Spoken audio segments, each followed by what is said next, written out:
So I want to introduce Wojtek Konieczny, our expert for today's webinar. Wojtek with us. Wojtek, let me switch on your microphone. Well, hello everyone. My name is Wojtek Konieczny. I am a mushroom growing expert. I do work mainly in Poland, but also abroad. Since already almost 1 year, we cooperate together with UMDIS. We started to do some growing courses, and today our webinar is something to show you the inside how our courses can look like. Of course, it's only the short part of it, but to make it more attractive for you or to give you some questions about things, here we are. I will just move to share the screen with. Okay, so I think after this short introduction, let's just go through the presentation. As I talked with Maxim and also Tatiana, there was a lot of question about quality of mushrooms and especially the shelf life to make it as long as possible. What we see, I think even worldwide, there is a competition on the market. There is on one hand, there is a need for the mushroom, of course, but they need to be good quality so we can really store them for longer and make a successful sales later on. So thank you, Maxim, also for inviting me for this new opportunity. This is also something new for me to do such webinar, but let's take a look what I prepared for you.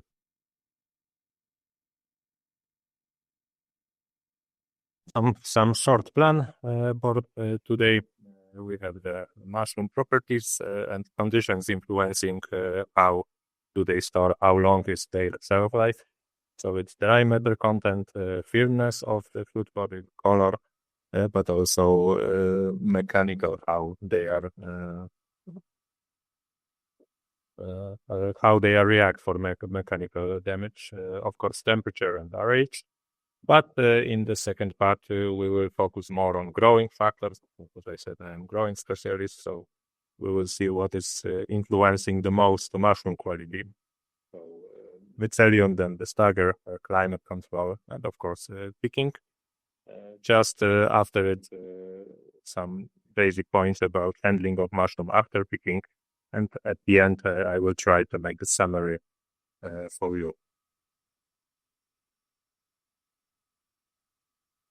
But what we know about mushrooms, for sure there are no plants, and therefore they are a little bit different. They have different properties. First of all, fruit bodies don't have cuticle, so the skin, as fruit or vegetables have. So it means there is no physical barrier for moisture loss, but also for any damage or whatever.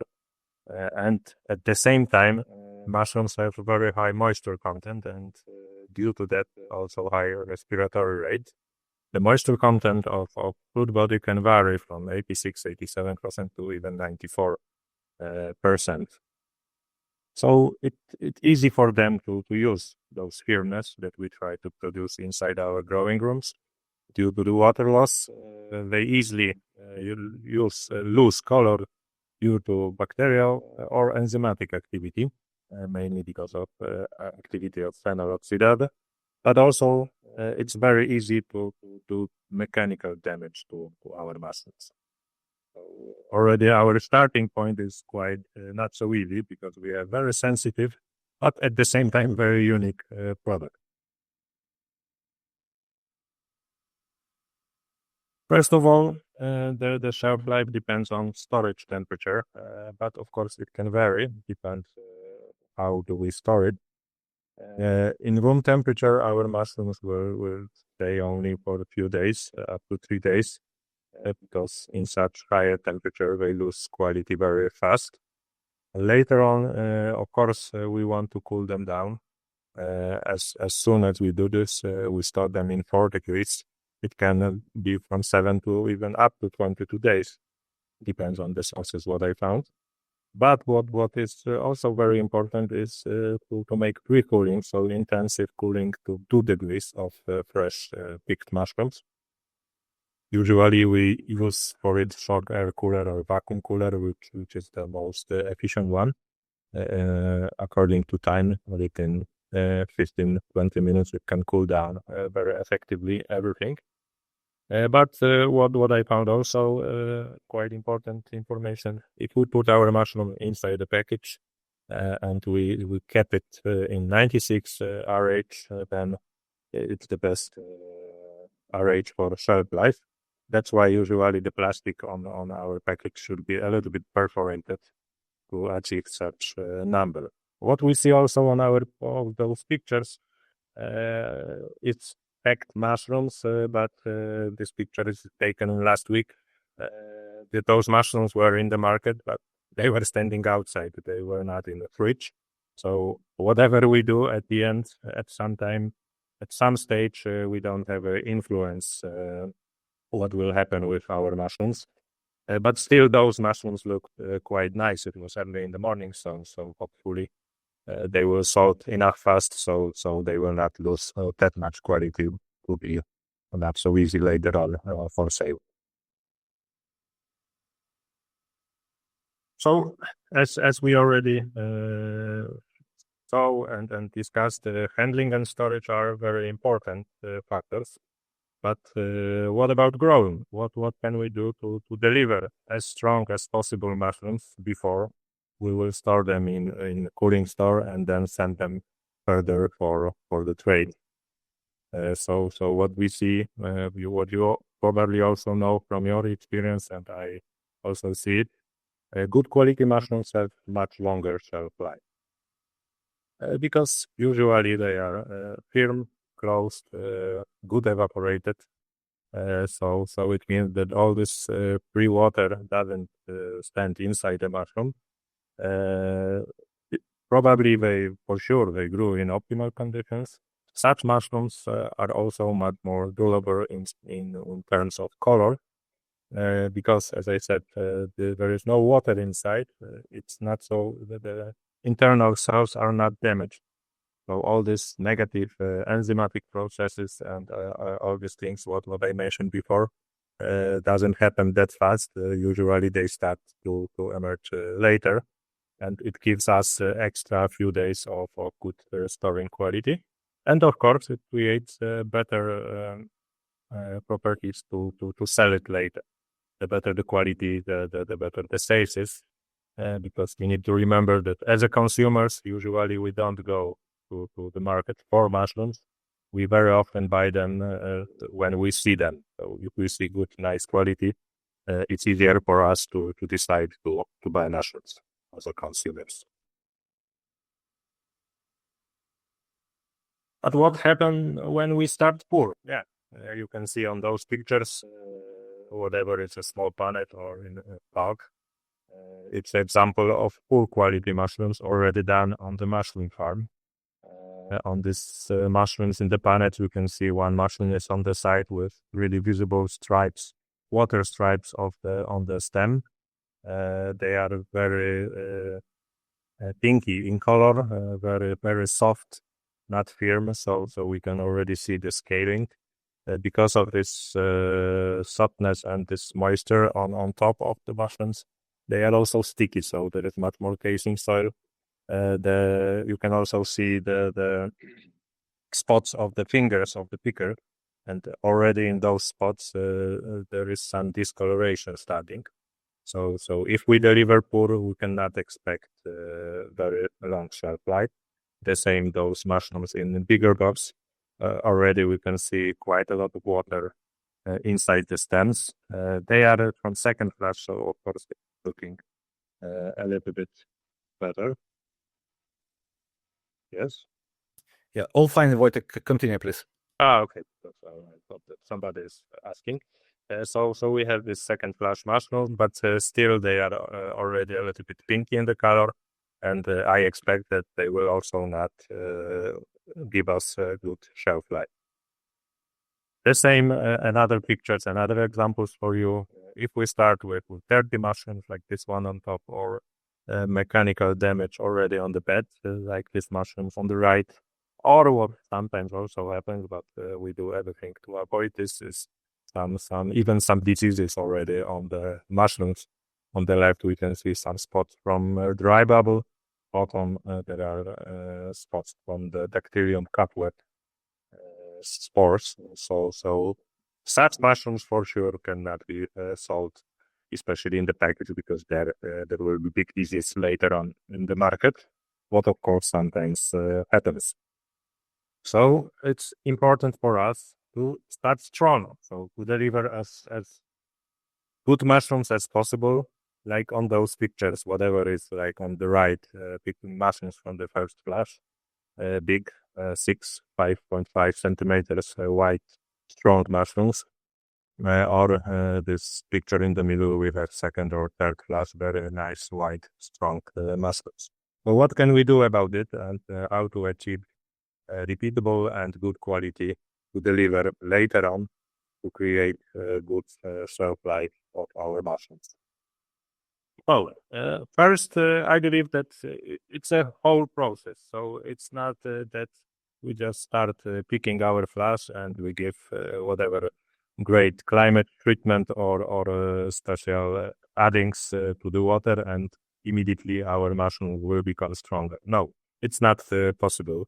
We need to really make it from the start. So we start with a good, strong mycelium. And it means mycelium inside the compost. Of course, the compost is the other story. It for sure influence general how good yield and how good quality we can achieve. But even with some not optimal compost, if we do the right procedure, maybe the yield will be lower, but we can still fight for very good quality. So if we are talking about mycelium, I mean recovery inside the compost, which is very important, and then growing good quality mycelium inside our casing cell. And as soon as we have those factors achieved, then we start our airing scheme, and it's important to work out such scheme that it's giving us good spreading. Later on, when we already have beans on the bed, we need to make sure that outgrowth of these beans is in the right conditions with enough evaporation. Because what happens very often, it starts already there. It's also not the day or day before picking when we lose quality. If this happens, it means that already during day 7, day 8 of our airing, so during outgrowth, we had some issues with evaporation. So it's always better to look back few days before we decide whatever was the reason of some problems. But as soon as we create our great stagger and nice mushrooms on the bed, we need to make sure that they will be picked in the correct way. This is probably Lina Durowska part to make those courses, but they are also able together with UMDIS. But from my experience, I know that it's really important. Whatever the grower do, sooner or later he will give results of his work to the hands of the pickers, and it's important that they will really follow and use it in the correct way. For later classes, it's important that we keep and safe activity in our compost, so it gives us the healthy and good conditions for growing second and third class. Well, let's go through those points. The case run period is a foundation for our late success, as I said. But we start with watering. And I think this is also a very important point if we want to talk about color of our mushrooms. My experience and experience from many growers is that we need to be really careful with watering, because any exceeded water, any water that it's a little bit too much for our compost will stay there, will not be absorbed by compost. And if there is too much of it later on during the first flush, there will be much too much water be pumped, evaporated from the compost directly to mushrooms, so they easily lose color. Or if there is too much water, we can have a recovery problem with the inside the compost. It means that the less the mycelium, the more problems we can have with food transport, because the mycelium need to be strong to really deliver us a lot of food for our mushrooms. So after we water it, not too much, we grow quality mycelium to the surface. And what is important, the contact is good. And now we'll take a look on some pictures. So here are the pictures from the room, the same bed, but there was some mistake or technical problem with watering tree. And we can see correct recovery on the left side here when I am showing you. Like day 4, day 5, or after filling the room, we can see the compost is really fully recovered. The mycelium is strong and it's really white. But I took over the compost from the spot where the watering took for a while. So there was much more water inside the compost. It doesn't look that bad, let's be honest, but the picture also doesn't show how it was in reality because we have the light, so it looks quite correct. But when you look closely, and I can say you that the mycelium was not so much visible there. There was much more free water inside the compost. The activity is not very. The compost was not very active. It recovered quite calmly, but also the structure was not that long. So if we implement too much water, the free water will be standing. The recovery will be not full. And even if we later grow it correctly, there is always the risk that it will influence color of our mushrooms later, especially during first flash, because the first flash is the most intensive one. So it's the risk is there the biggest. What we also mention is the contact of the casing soil with the compost, because this is our way to the mushrooms. So here on these pictures, you can see the optimal view. So on the pictures on the left, you can see that the mycelium, here is the bottom, goes straight to the top layer. So in one go, quite the same look like with nice, strong connections. But of course, not too much mycelium at the same time, because with good watering, we also create black magazine for water where our casing soil can hold some water, which is also important. On the picture on the right, we can see the contact itself. Usually when we start airing or first 2-3 days, when we dig, when we take out the casing soil out of the surface, we should be able to already take out at least 1 centimeter of compost. It means that it really grew through the casing and the mycelium is holding strong.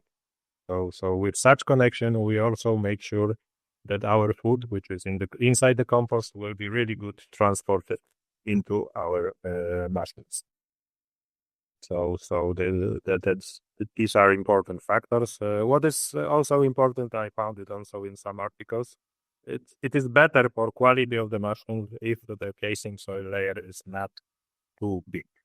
Because if we go really over 5-6 centimeters, it can happen that it will be not so easy to get this straight line right to the top, because it's too hard for the mycelium to grow that high. Even if we do more cacking, then we can have an issue that there will be not enough water capacity inside our casing soil. Good mycelium also looks, it's a mixture of fluffy mycelium and those lines mycelium. Here is another example of this. So optimal food transport and gives us good evaporation later on.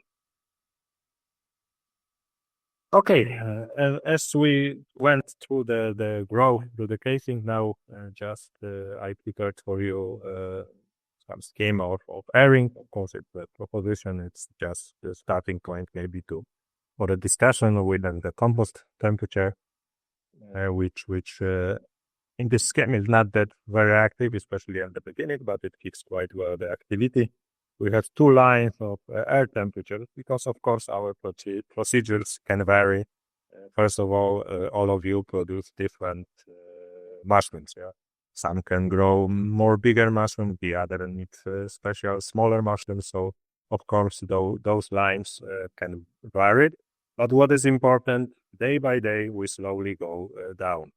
But not too aggressive, not too fast, because this is the first way to create spreading. So to go slowly with air temperature depends on the compost activity and, as I said, the mushrooms that you produce. Sometimes you will finish at 19 degrees in the air. On the other time, in other situation, maybe you need to go lower, even to 17.5. But what I put here also in the day 7 and day 8, also a different color on humidity. For me, these are the most important days during airing and pinning stage, because those days are the decision days. This is the moment where we can decide whether we have too much mushrooms or not enough mushrooms, or we have enough spreading or not enough spreading. I will discuss this on next slide, but let's see the other factors during airing. CO2, it's starting from 3,500.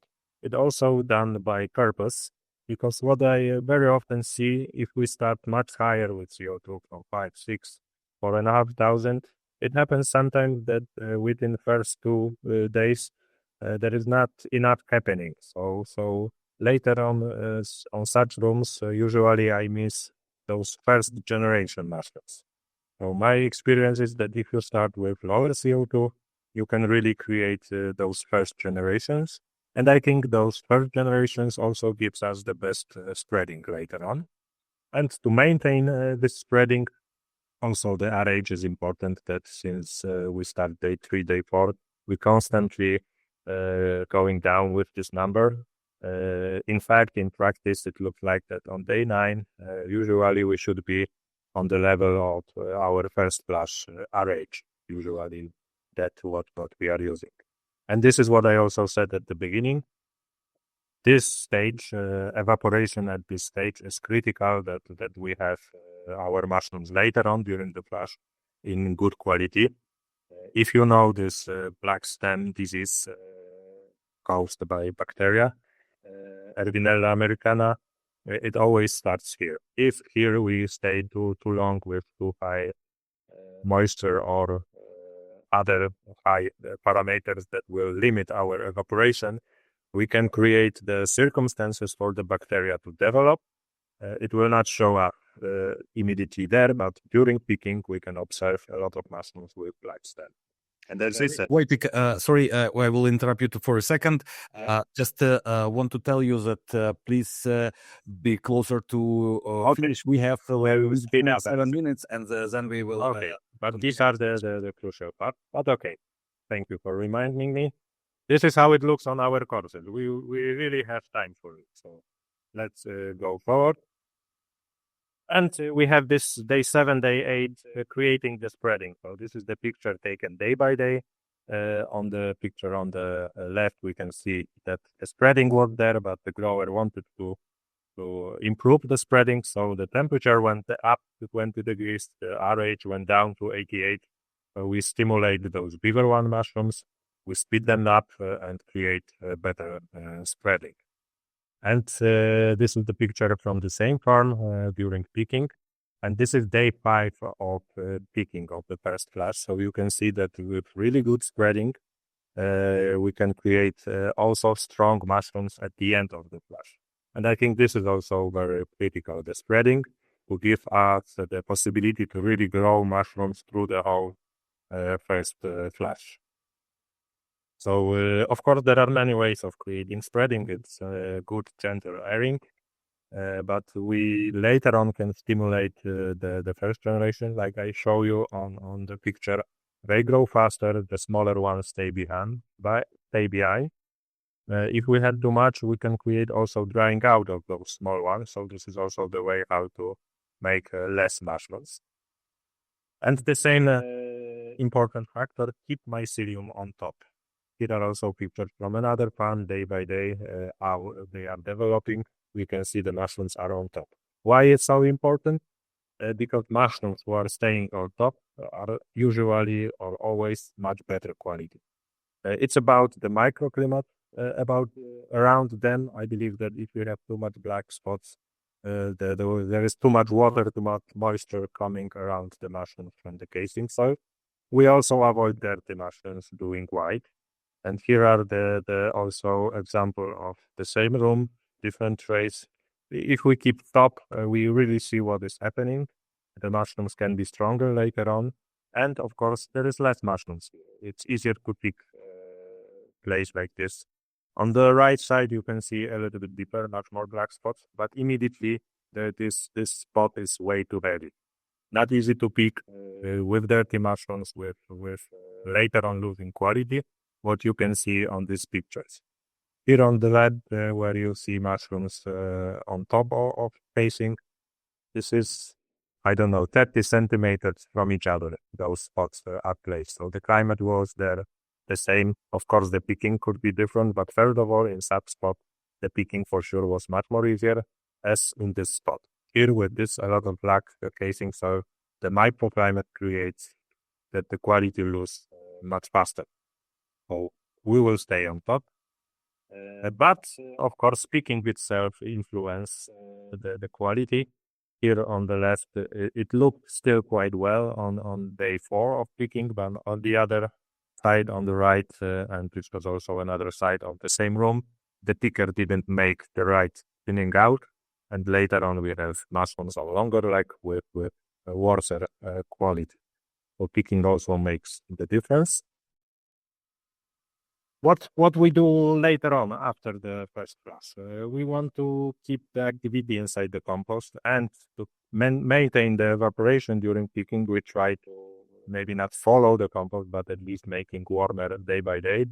Of course, according to speed of picking, but it also creates the climate for better evaporation, for better quality of our mushrooms, and also gentle cooling down before picking of the second flush creates also good stable climate for our mushrooms to develop in later flushes.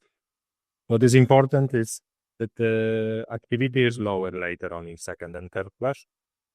So to maintain evaporation, we need to lower our RH. And these are the numbers usually used for each flush. And here are some pictures for second flushes. We try to leave interflushes, so they create spreading for us, and they also help us to avoid overpinning in the second flush. So later during the picking, you can still have nice strong mushrooms, as you can see on those pictures.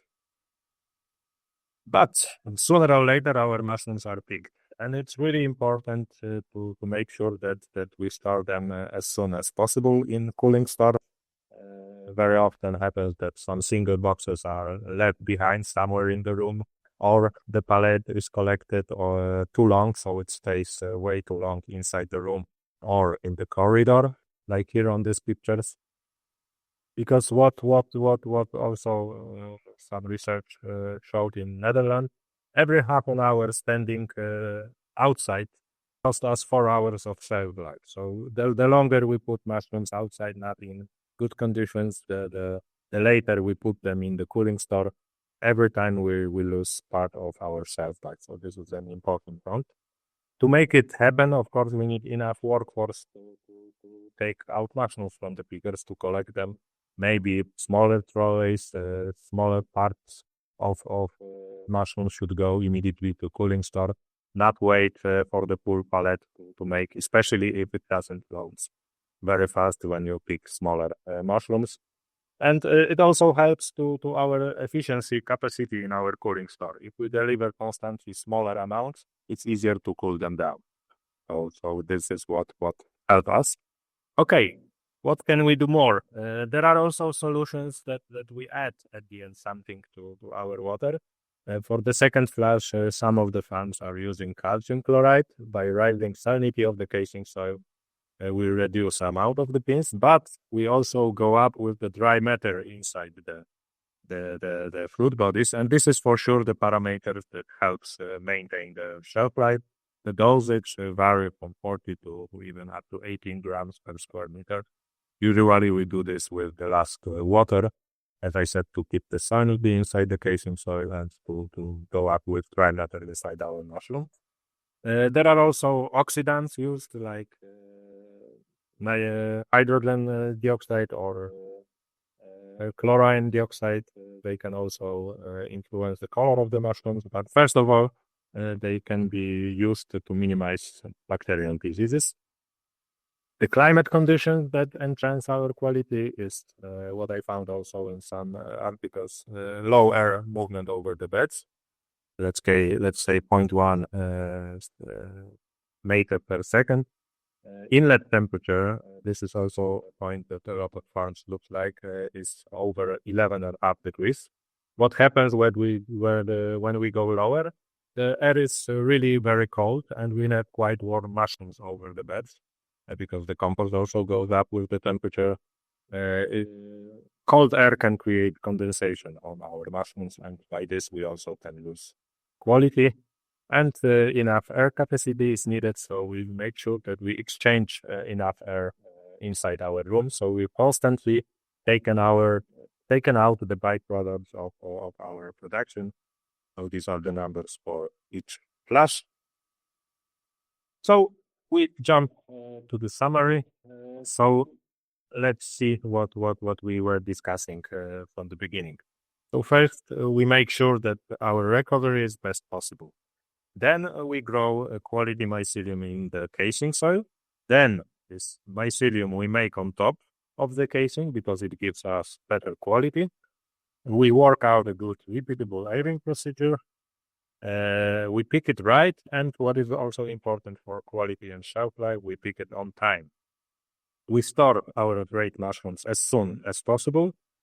And of course, we try to make it simple and repeat those good procedures. So I hope you enjoyed, and I wish you success with those actions. And at the end, some pictures of nice flashes, second and third. So thank you very much. Thank you very much. Thank you very much, Wojtek, for interesting presentation. We will have a short questions and answer session before this. Thank you very much for so many hearts and likes. Before we start with questions, let me do short presentation about our courses, Wojtek courses that will be in December. Wojtek, can you please stop your screen sharing? Yes, thank you once again. We will see you. You will be. Yeah, of course. Okay, now to ask the question, you have to raise a hand, and I will switch microphone to you or give you opportunity to write to the chat. Thank you very much for organizing this very interesting course, and thank you very much for the watch for great information. My question about what is the best temperature to cooling down the mushroom in refrigerator, and what is the maximum days in shelf life, for example, in supermarket? For example, if after 1 week, 2 weeks, 3 weeks, they can consume the mushroom, or after 10 days, it will not be edible for the people. And thank you. That's my question. You get the point of my question? Yes. I understood. So up to the temperature, the storage temperature is 4 degrees. If we use shocker, whatever it's vacuum or air movement shocker, it should be cooled down to the 2 degrees, but it should be 2 degrees inside the mushroom. The vacuum cooler is the most efficient within it, but of course the cost of installation is much higher. And we need to remember that with the vacuum cooler, we immediately lose the most water. So 4 or 5% even, but later on it stays more stable. Within the air, constant air movement shocker, the losses are lower, but it also takes more time to cool mushrooms down. Depends on I think those questions about how long we can store it. It really depends on the market itself. It's very individual for each country, each continent even.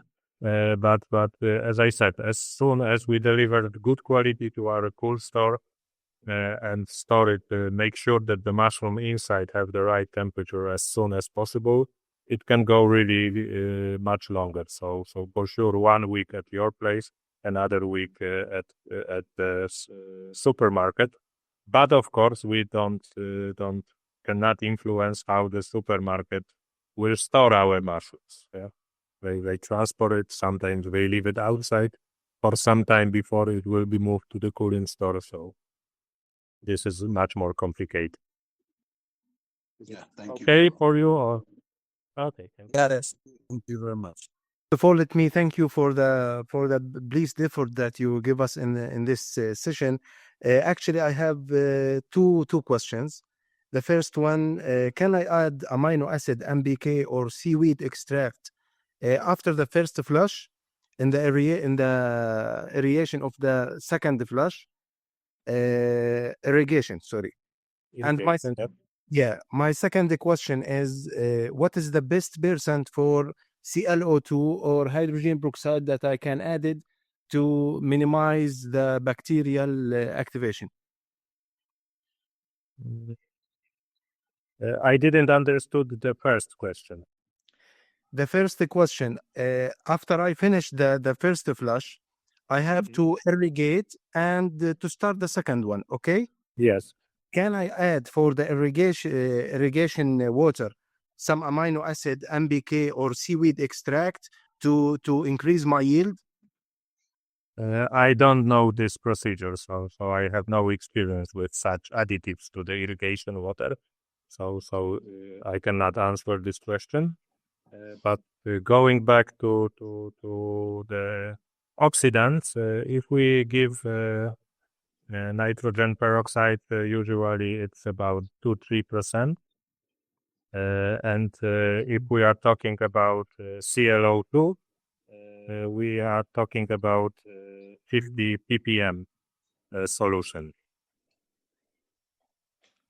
to the irrigation water. ClO2. Yeah.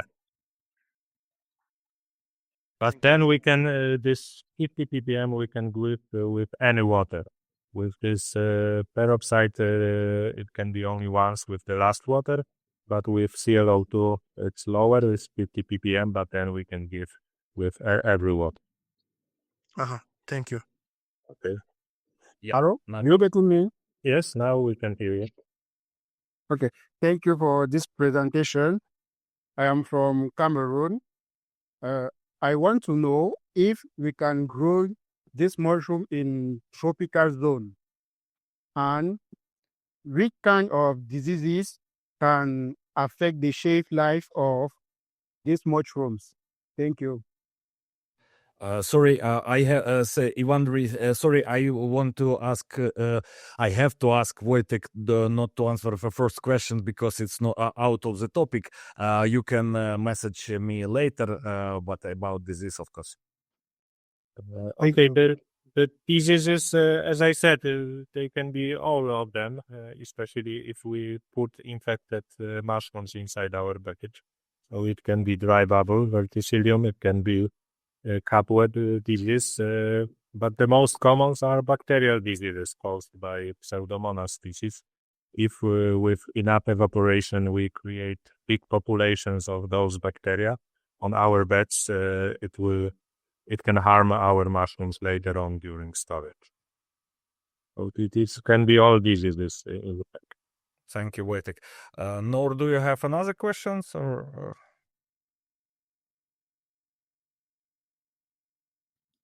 Yeah, thank you very much. Thank you again. We should we hope to use the last 1 minute or 2 minutes for a question.